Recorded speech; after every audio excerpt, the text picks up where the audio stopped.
শুভ সকাল বন্ধুরা, চলে এসেছি দেখো তোমাদের সামনে একটা রেসিপি নিয়ে। আজকে রেসিপি হচ্ছে ট্যাংরা মাছ লাউ দিয়ে ঘন্ট। এই ট্যাংরা মাছ লাউয়ের ঘন্ট খেতে কিন্তু ভীষণ ভালো লাগে, তোমরা একবার ট্রাই করে দেখবে। আমরা তো চিংড়ি মাছ দিয়ে, মাছের মাথা দিয়ে, নিরামিষ মুগ ডাল ফোড়ন দিয়ে অনেক কিছু দিয়ে করে খেয়েছি, কিন্তু ট্যাংরা মাছ দিয়ে করে খেলে কিন্তু টেস্টটা খুব দ্বিগুণ হয়। আমি আজকে করেছি আর তোমাদের সাথে শেয়ার করে দিয়েছি। এটা দেখো, খুব ভালো লাগবে। আর তোমরা যে যেখান থেকে আমার এই ভিডিওটা দেখবে, তোমাদের সবাইকে স্বাগত, অনেক অনেক ভালোবাসা। চলো বন্ধুরা, এখন এই রেসিপিটা শুরু করে দিই তোমাদের সামনে। টাটা। হ্যালো বন্ধুরা, দেখো আজকে একটা রেসিপি নিয়ে চলে এসেছি। একটা লাউয়ের তরকারি করব ট্যাংরা মাছ দিয়ে। লাউ ট্যাংরা খেতে কিন্তু খুব ভালো লাগে, তার জন্য লাউটাকে ঝিরি করে কেটে নিয়েছি। আর এখানে একটু মুগ ডাল ফোড়ন দেবো, কাঁচা লঙ্কা রেখেছি, আর এখানে মশলা রেখেছি, জিরের গুঁড়ো, ধনের গুঁড়ো, একটু মিষ্টি রেখেছি, আর একটু লাল লঙ্কার গুঁড়ো। এটাই হচ্ছে মশলা। এই জন্য দেখো এখানে আমি আলু ভেজে রেখেছি অফ ক্যামেরায়, আর ট্যাংরা মাছটা 3টে ভেজে নিয়েছি, আর এখানে ভাজা চলছে। আরও আজকে ট্যাংরা মাছ দিয়ে আমি করছি লাউয়ের ঘন্ট। তোমরা তো সবাই খেয়েছো লাউয়ের ঘন্ট, চিংড়ি মাছ দিয়ে, মাছের মাথা দিয়ে নিরামিষ ঘন্ট খেয়েছো, কিন্তু ট্যাংরা মাছ দিয়ে আমি করছি এরকমভাবে। তোমরা করে খেতে পারো, খুবই ভালো লাগে খেতে। যাই হোক বন্ধুরা, আমি মাছটা ভেজে তুলে নিই, তারপরে ফোড়নটা দেবো, দিয়ে লাউটা ছেড়ে দেবো। তোমরা দেখতে থাকো বন্ধুরা। কালো জিরে আর আমি একটু রাঁধুনি ফোড়ন দিয়ে দিলাম। আর এখানে আমি এই দেখো মুগ ডালটা ফোড়ন দিয়ে দিচ্ছি।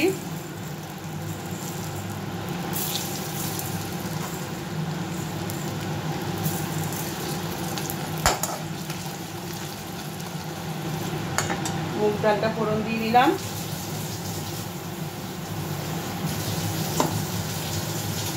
এখানে এবার মশলাটা করে রেখেছিলাম, সেটা একটু জল দিয়ে গুলে আমি মশলাটা দিয়ে দিলাম।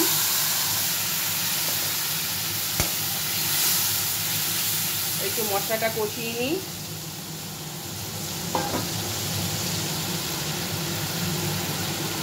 আর একটু জল দিয়ে দিলাম।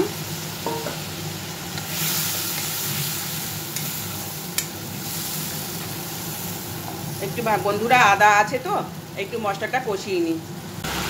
বন্ধুরা দেখো আমার মশলাটা কষানো হয়ে গেছে, আর এখান থেকে দেখো তেল ছেড়ে দিয়েছে। ভালো করে মশলাটা আমি কষিয়ে নিলাম, এর মধ্যে একটু মিষ্টিও দিয়ে দিয়েছি। এইবার আমি লাউটা ছেড়ে দেব। এই যে দেখো লাউগুলো, আমি এবার লাউগুলো ছেড়ে দিচ্ছি বন্ধুরা।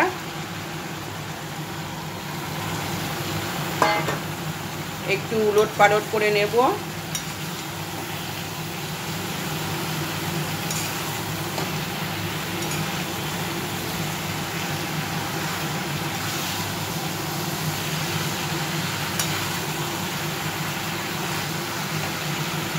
লাউ থেকে যে জলটা ছেড়ে যাবে সেইটা দিয়েই বন্ধুরা তোমার সেদ্ধ হয়ে যাবে। আর এখানে দেখো নুন রেখেছি, একটু নুন দিয়ে দিচ্ছি।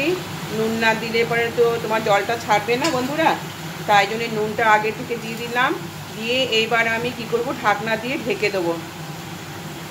তোমরা দেখতে থাকো। এই দেখো বন্ধুরা, আমি একটু নেড়ে দিয়েছি, আর ভেতর থেকে দেখো জল বেরিয়ে গেছে। এখন আমি আলুগুলো দিয়ে দেবো। এখন যদি আলুগুলো না দিই তাহলে হয়তো আলুগুলো সিদ্ধও হবে না।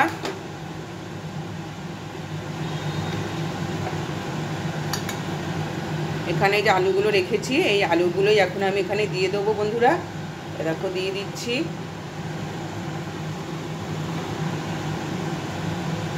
দিয়ে দিলাম। এইবারে আবার আমি ঢাকা দিয়ে দেবো। এ দেখো বন্ধুরা, আমার লাউটা সিদ্ধ হয়ে গেছে, কি সুন্দর দেখো। এখন আমি ট্যাংরা মাছগুলো দিয়ে দেবো, আর ধনে পাতা কেটে রেখেছি, একটু ধনে পাতা দিয়ে দেবো। দেখতেই পাচ্ছ আমার আলুটাও সেদ্ধ হয়ে গেছে। এখানে ট্যাংরা মাছগুলো রেখেছি, এই ট্যাংরা মাছগুলো এবার আমি এখানে ছেড়ে দেবো।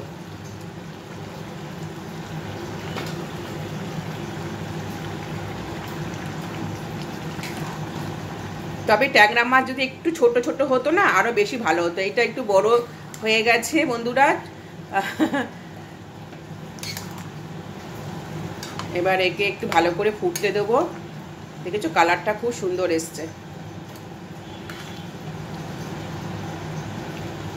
আর এখানে একটু আমি এই যে ধনে পাতা কেটে রেখেছি, এই ধনে পাতাগুলো একটু ছড়িয়ে দিলাম।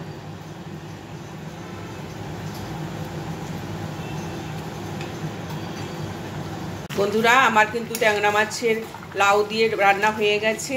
এই দেখো তোমরা দেখতেই পাচ্ছ, খুব সুন্দর হয়েছে, কালারটা খুব ভালো এসছে। তাহলে এবার সার্ভ করে তোমাদের সাথে শেয়ার করে দেবো, যে থাকো। এই দেখো বন্ধুরা হয়ে গেছে। এখন আমি ট্যাংরার লাউ, তোমরা কে কে ভালোবাসো বন্ধুরা? তোমরা সবাই ভালোবাসো তো খেতে? আমরা কিন্তু সবাই ভালোবাসি খেতে লাউ ট্যাংরা, অসম্ভব ভালো লাগে। তাহলে বন্ধুরা আর কি বলবো, এখানেই আমার শেষ হয়ে গেল লাউ ট্যাংরা রেসিপি। ভালো লাগলে লাইক কমেন্ট শেয়ার করে দিও। আবার চলে আসবো নতুন কোনো ব্লগ ভিডিও নিয়ে। তোমরা সবাই ভালো থেকো। Thank you, tata.